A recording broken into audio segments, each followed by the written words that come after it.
ઘરે અમે રવાનો ઉપમા તો બનાવી જ છીએ, પણ ગોવામાં અમે ઘઉંના ફાડાનો ઉપમા ખાધેલો.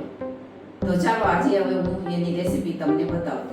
રેસીપીની સામગ્રી: ઘઉંના ફાડા, તેલ, પાણી, કોબીજ, ગાજર, મરચું, કેપ્સિકમ, બટેકું, વટાણા, ટમેટા, ડુંગળી, મગફળીના બી, કાજુ, મકાઈ અને વઘાર માટે અડદની દાળ, રાઈ, લીમડો અને મરચાં. પહેલાં તેલ નાખશું.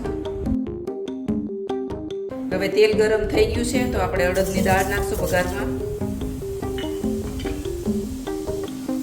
દાળ થોડીક લાલ થાય પછી આપણે રાઈ નાખશું.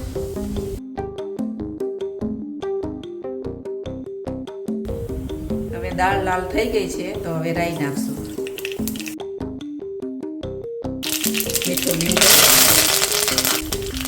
કાજુ, મગફળીના બી,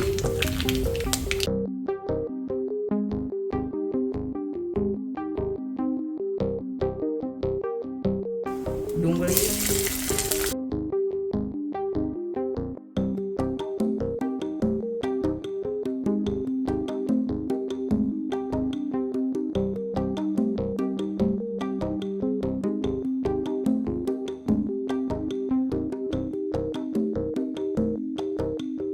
આપણે લાલ મરચું નથી નાખવાનું, એટલે તીખા મરચાં. આપણે ઘઉંના ફાડા નાખશું 1 વાટકી.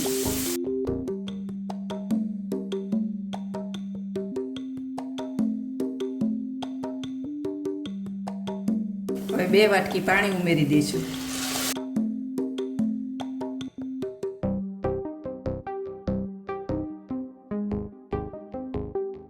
હવે ઢાંકી અને ચડવા દઈશું ધીમા તાપે.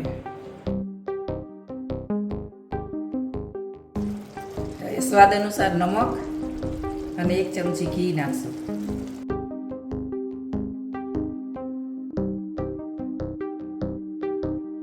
હા, ઘીથી શાઇનિંગ આવે અને એકદમ દાણો છૂટો રહે. હવે 5 મિનિટ ઢાંકીને રહેવા દઈશું. હવે ઉપમા તૈયાર છે.